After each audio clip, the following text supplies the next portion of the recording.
Maybe you've had a friend recommend a book or a movie to you, and you read it and you say, that was okay, but I mean, it wasn't great. I don't know what they were so excited about. This wasn't as big a deal to me.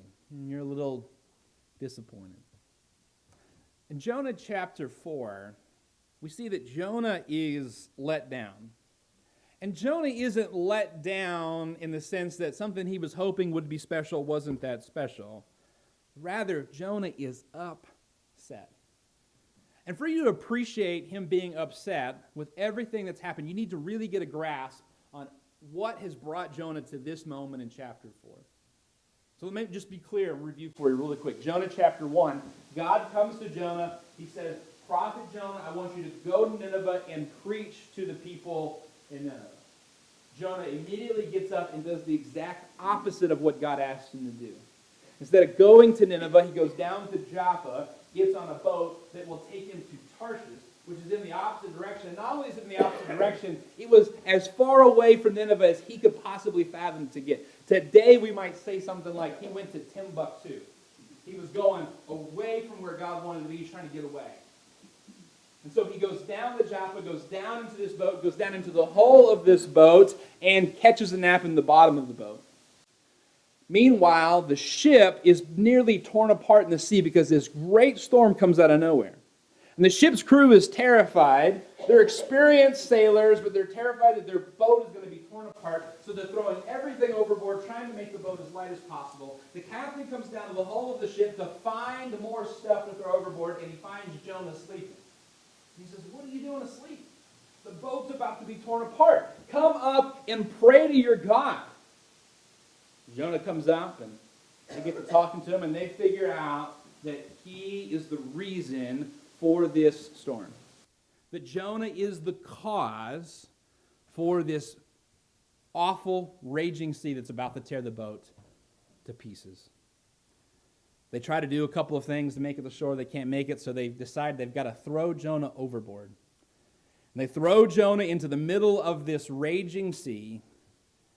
And Jonah thinks he's a goner. The sailors think he's a goner. But God graciously sends a big, giant fish to swallow Jonah. Not digest him, but to save him and deliver him to the shore. Jonah chapter 2 gives us this incredible prayer that Jonah prays from the belly of the fish. Jonah is then vomited up from this fish onto the shore. God comes to him immediately in chapter 3 and verse 1 and says, Jonah, that thing I told you to do in chapter 1, let's do that now. Let's go to Nineveh. Jonah goes to Nineveh and he preaches a very simple sermon that they need to turn back from their sin. And the people respond. Nineveh has a revival. They have everyone put on sackcloth and ashes. They have everyone calling upon God. The king even puts out a decree that everyone's going to fast from food and water, even the cattle. And this is incredible. Now, the book of Jonah has been filled with many twists and turns, things that you wouldn't expect if you'd never heard the story before. The prophet, God's man, does exactly opposite of what God wants him to do. He's thrown overboard and he's swallowed by a fish. The fish vomits him up on dry ground, and God sends him still to Nineveh. He goes to Nineveh, preaches this really simple, short message, and all of the people respond. And that point at the end of chapter 3 seems like the storybook ending, the Hollywood fairy tale ending to this whole story. But the book of Jonah keeps going. It doesn't end there. Because when all of those people respond to God, Jonah isn't happy. In fact, chapter 4, verse 1 says this, it displeased Jonah exceedingly, and he was very angry. Like I said, Jonah wasn't just let down, he was upset. He was extremely displeased. He was very angry. And now Jonah's about to pour out his feelings in the next verse, and when he does, he reveals some stuff about himself. And we get a really good snapshot of Jonah's real heart, who he really is in this moment, because he's upset and he just gets real for a moment, right? comedian Demetri Martin said that if you want real photos of your friends, gather them together and say, let's take a picture, and start counting. 1, 2, 3, 4, 5. Because when you first start counting, people are like, all right, we're going to count to 3 and take a picture. I'm going to get my nice smile on. You get to 3 and you don't take the picture. You get to 4 and they're kind of confused. They get to 5, he says, and then people get real. Because they go, what? And then you snap the picture. And when we respond in anger, it's often a pretty good snapshot of our hearts. Anger can be an x-ray of our hearts and souls. And in Jonah's anger, we get to the heart of the matter. We see what was really going on, why he had done all of these things through the whole book. In chapter 4, we see Jonah's heart, what he really cares about, why he disobeyed. So let's look at verses 2 to 5. And he prayed. This is a prayer. Jonah prayed unto the Lord and said, I pray thee, O Lord, was this not my saying when I was yet in my country? Therefore I fled before unto Tarshish, for I knew that thou art a gracious God, and merciful, and slow to anger, and of great kindness, and repentest thee of the evil. Jonah says, isn't this what I said? God, didn't I tell you this was going to happen? Therefore now, O Lord, take, I beseech thee, my life from me, for it is better for me to die than to live. Then said the Lord, doest thou well to be angry? So Jonah went out of the city and sat on the east side of the city, and there made him a booth and sat under it in the shadow till he might see what would become of the city. This past Christmas, Rita Whitney gave me this Bible. It's from the 1800s. Found a newspaper clipping in it from 1903. This is an old, big Bible. And you know, if I wanted to seem really like spiritual and bookish, I could start preaching from this, you know, carry it around, maybe get some thick rimmed glasses to wear, a sport coat with, you know, like the patches on the elbows and everything. And I could really look the part. I'm like, look, I got this old, big Bible. It'd be a way for me to play a part. And sometimes we can have these spiritual trappings, these things that we do to look the part of a Christian, to be spiritual.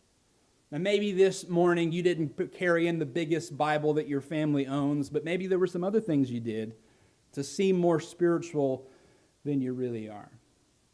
What we see in Jonah chapter 4 is that the Jonah in chapter 3 who goes and preaches what God had told him to do was someone who was doing the right thing, but wasn't really right yet. You know, it would do me no good to carry around that big, old Bible if I never read it, or more importantly, if I never took the truths that are in it and applied it to my heart. And here Jonah goes to Nineveh and he preaches this message, but his heart hasn't changed. You see, you can look the part without having a change of heart. That's what Jonah did. Jonah did what God asked him to do. God told him in the beginning, go to Nineveh. He disobeyed. He experienced punishment. He was asked again, and this time he said, I'm not going to be thrown back in the ocean. I'm going to go. But he was only going to avoid further punishment. He wasn't going because his heart was in it. I'm thankful that we have this outburst in Jonah chapter 4. Because here in Jonah chapter 4, we get to see through Jonah's actions. We get to see the real heart of the matter. We get to see that the reason that Jonah had disobeyed and the reason that Jonah had acted the way that he did was because he didn't like Nineveh. He didn't want them to have a chance to turn from their sin. Jonah chapter 4 shows us that when Jonah went to Nineveh finally, he went to a city that he didn't like. And he preached a message to people telling them that they needed to turn from their sins while he was secretly hoping that they wouldn't listen to him. He wanted them to burn. He wanted God to rain down fire and brimstone upon them. What Jonah chapter 4 shows us pretty clearly is that you can do right without being right. You can do the right thing without your heart being transformed. You can do the right thing because you kind of feel like you got to. You can do the right thing just to keep peace. You can do the right thing just so you don't get in any more trouble, but your heart's not really in it. Jonah had done what God commanded, but he didn't do it because he wanted to. He didn't do it with any joy. He didn't do it with any passion. He was only doing it out of obligation. He was only doing it because he had to. Chapter 3 shows us Jonah doing right, but chapter 4 shows us that Jonah's doing right, but he's not right. Something really wrong about Jonah's heart. And here's what I love about the ending of Jonah, and I'm really tempted to get into my sermon for next week as we wrap up this. But God doesn't end the story here. It would be a lot more appealing of a story if he could just end it here. But God is not committed to storybook endings or wrapping up a story in a nice way. God is committed to getting us right.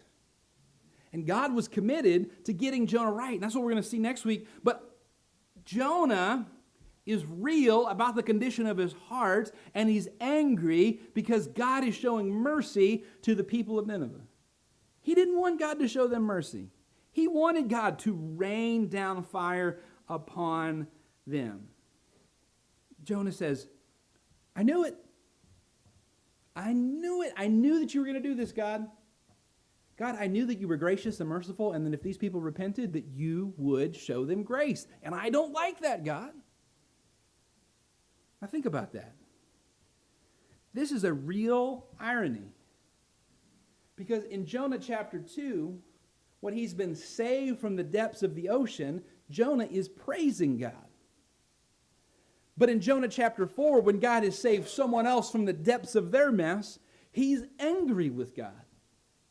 You see, we really like grace when it's poured on us, and we're less of a fan of grace when it's poured on other people.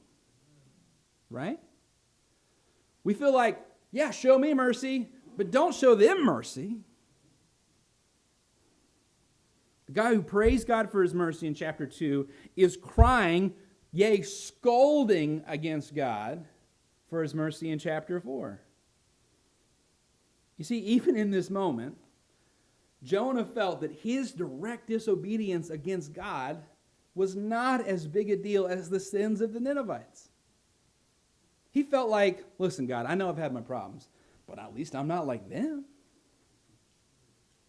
And if we are honest, if we can have a moment of transparency like Jonah is having in this moment, we've probably all said things like that. Right? At least I'm not like so-and-so. And you know what? Just about everybody can say that.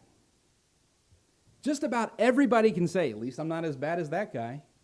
And that guy says, at least I'm not as bad as that guy. And everybody says, at least I'm not as bad as Hitler, right?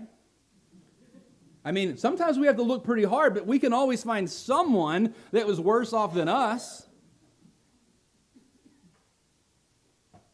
Jonah saying, God, I can't believe you're showing these people grace. Jonah hated Nineveh.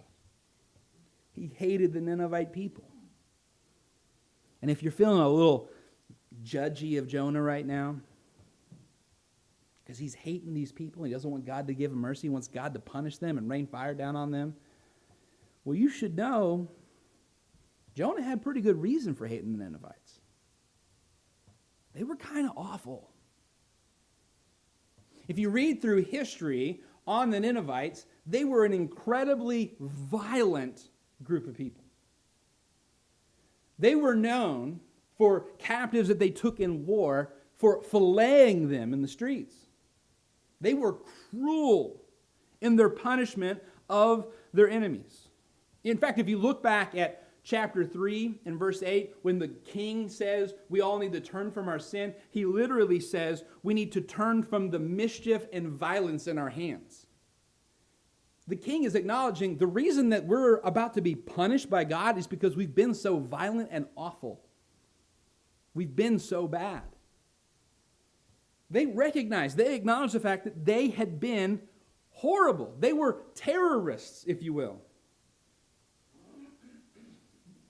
Some of you, you've got some people that you don't particularly care for. And you feel absolutely justified in your feelings about them.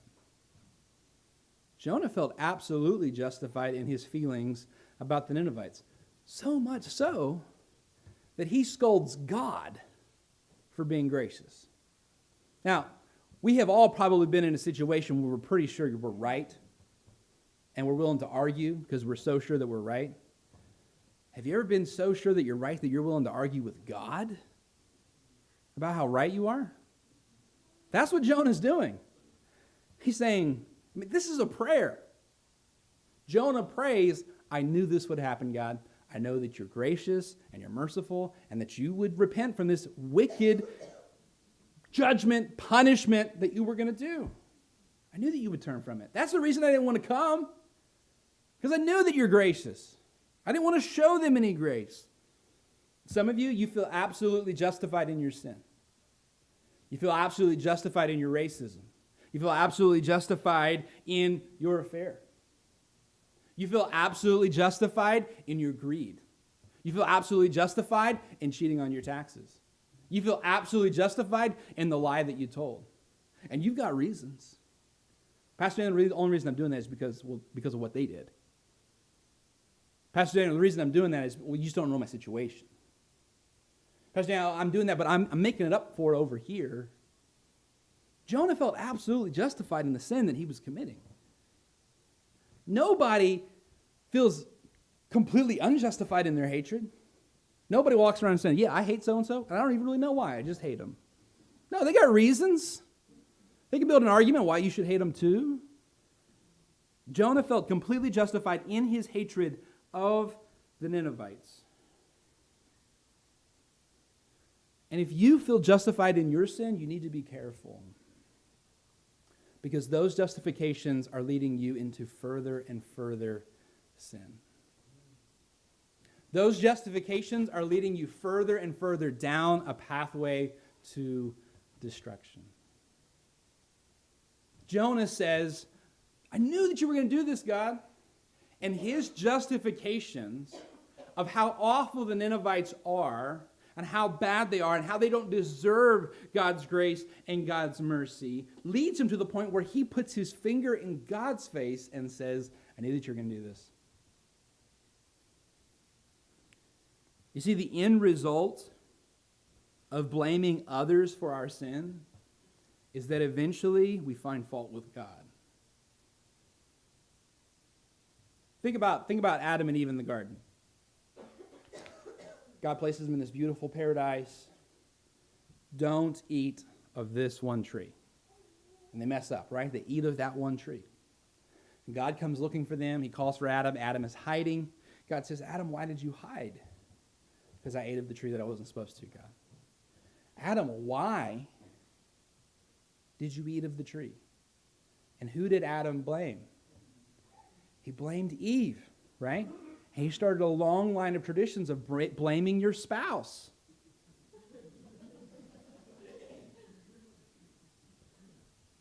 But do you remember exactly what Adam said? He said, the woman you gave me, God, she gave to me to eat. Now he's blaming Eve directly, but there's also some indirect blame he's pointing at God. The woman you gave to me, God. And if we go down this pathway of justifying our sin because of the actions of someone else, we'll find ourselves blaming God and waving our finger in God's face. You know, there's a lot of talk today about the victim culture that we have today, that everybody is a victim. That's nothing new. That is not new. When Adam got called on the carpet, he was a victim. Jonah's hatred, it's because of the Ninevites. And that is something that we all play. Well, the reason that I did that is because my boss is kind of a jerk. And the reason that I kind of stepped outside of the boundaries of our marriage is because my wife isn't really doing the things that I would like for her to do. And the reason that I didn't tell Uncle Sam about that money is because I do good things with my money and I help people. And this justification puts us in a place where we're deciding what is right and wrong based upon our situation. And you know what you do when you set yourself up as the one who decides what is right and wrong? You take the place of God. And it's a whole lot easier to point your finger in God's face and blame him when you've kind of stepped into his spot. And you've been the one deciding what is right and what is wrong. Jonah feels so strongly about this that he not only argues with God about it, but in the next verse he says, God, I'd be better off dead. That's what he says in verse 3. Lord, take my life. I would rather die than see the Ninevites receive your grace and your mercy. Now, when he does this, it harkens us back to another prophet named Elijah. And Elijah also had a scenario where he said, God, take me. I can't handle it anymore. I'd rather die than face this. But when Elijah did this, Elijah was distraught over how evil was progressing, and no one seemed to be keeping evil at bay. Jonah is this upset because grace is winning. And Jonah has gotten things so backwards that he is heartbroken over grace winning. What happens here in chapter 4 is it shows us the underlying premise of this whole book. The reason that Jonah has done all of these things that he has done, the reason that he has disobeyed God like he has, it's because of his heart. Because of this bitterness and this hatred that he has kindled in his heart. And when his heart was not in the right place, he could not do the right thing. We get to the heart of the matter in Jonah chapter 4. And the heart of the matter is what's the matter with Jonah's heart. It's what's wrong with his heart. And whatever I preach to you, and whatever you hear from me this morning or any Sunday morning, what we got to get to is what's broken with your heart. What's wrong with your heart? I'm not doing you any favors if you learn to come in with a big Bible every Sunday and to look the part and to do right if you've not been made right. If what is the matter with your heart hasn't been fixed. So Jonah gives this long complaint to God. And how does God respond? Look at verse 5. Or verse 4, sorry. Then said the Lord, doest thou well to be angry? Jonah gives this long argument, complaint, and God says, is that really a good idea? Is it good to be angry, Jonah? How's that working out for you, Jonah? When I was in high school and college, my soccer coach, he moonlighted as a tile installer, and he would hire some of us students to help him. His name was Brian. Brian's a great guy. I learned a lot from Brian. If you were ever doing something that was just absolutely wrong, Brian would walk up and he'd say, what you doing? And whenever Brian said, what you doing? You knew like, oh, I've messed up something. This isn't the way it's supposed to go. Jonah says, I can't believe you're doing this, God. This is awful. I can't believe you're being so gracious and merciful. Just take my life. And God says, Jonah, what are you doing? Do you do well to be angry? Is this making sense? How's this working out?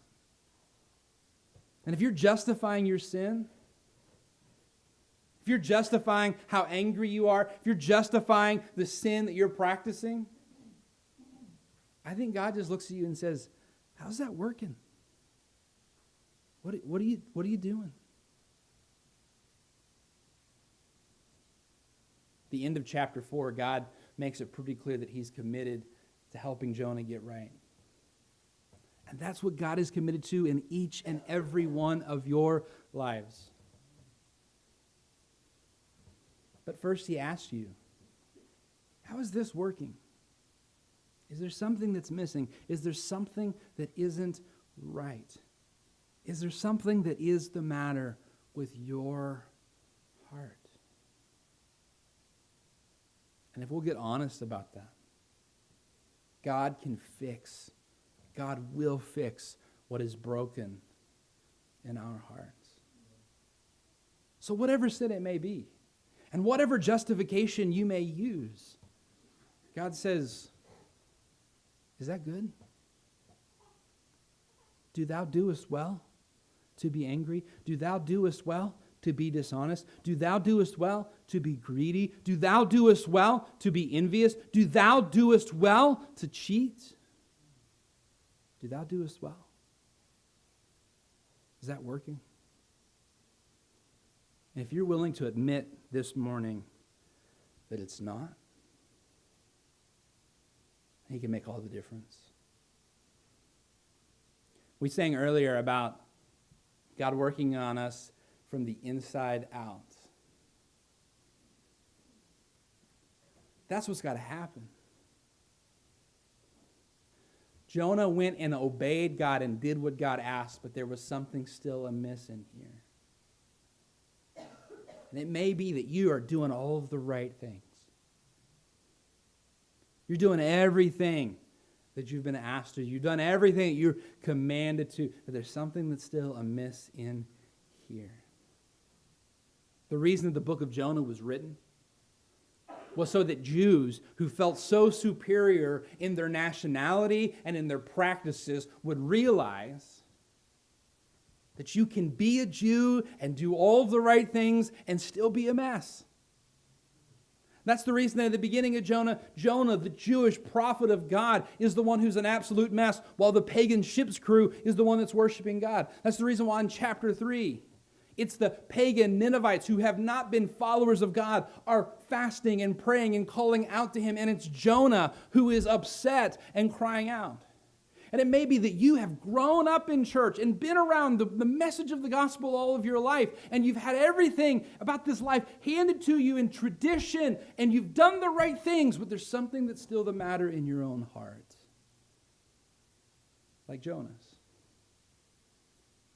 And God says, you've done what's been asked, but do you do well? Do you do well? Let's bow our heads for a word of prayer.